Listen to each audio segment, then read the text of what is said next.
الله نور السماوات والأرض. الحذر من التشبه بغير المسلمين فيما يتعلق بالشعر. الآن تجد في كثير من الشباب والشابات ليس له هم إلا في النظر في طريقة القصة للشعر وما يسمى بالموضات ومحاكاة الكفار، وكل ما فعلوا من قبيح وذميم تشبهوا، وجد من تشبه بالكفار به. قال عليه الصلاة والسلام: لتتبعن سنن من كان قبلكم شبرا شبرا ذراعا ذراعا حتى لو دخلوا جحر ضب لدخلتموه. ولهذا ترى في بعض الحالات ونوع من التشبه المنهي عنه، ترى في بعض الرجال يخالف هدي النبي عليه الصلاة والسلام فيما يتعلق باللحية والشارب، فيطيل الشارب، يطيل شاربه إطالة عجيبة ويحلق لحيته، مع أن الثابت عنه عليه الصلاة والسلام عكس ذلك. قال: وفروا اللحى وقصوا الشوارب. فتجد يفعل خلاف ما دعا إليه عليه الصلاة والسلام. تجد لحيته يحلقها، وبعضهم لا يكتفي بالحلق، بعض الرجال لا يكتفي بالحلق، يفعلون شيء يسمى الخيط، بحيث تكون ناعمة ويكون خده مثل خد أخته تماما ناعم. عائشة رضي الله عنها كانت إذا أرادت أن تحلف تقول: والذي زين الرجال باللحى.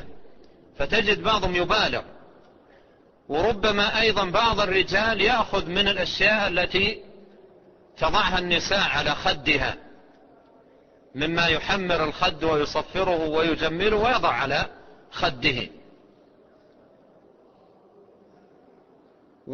وبعضهم يطيل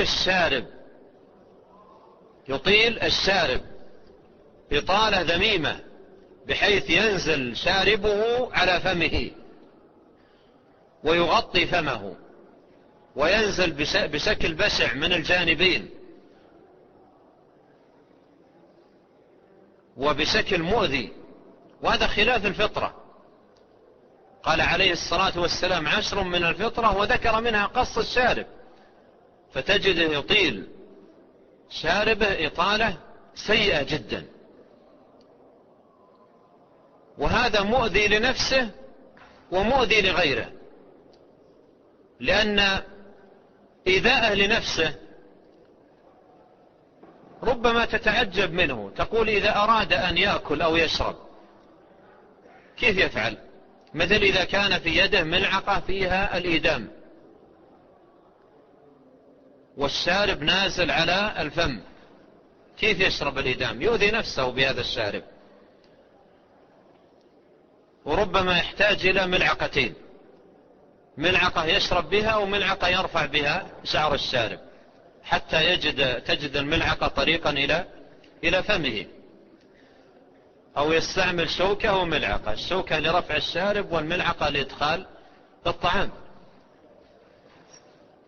وهذا إذا أراد أن يقبل طفله الصغير، من لا يرحم لا يرحم.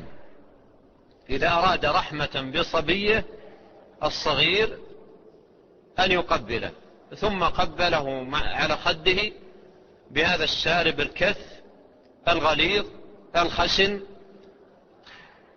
ماذا سيقول الصغير؟ هل هذه رحمة في حقه أم عذاب وأذى؟ الصغير يقول: ليت الله راحنا من هذه القبلة، يؤذي نفسه ويؤذي آخرين. أما زوجته فلا تسأل عن أسفها وحالها على هذا الزوج الذي بهذه الصفة وبهذه الهيئة. وهذا كله بسبب المجانبة والمخالفة للفطرة.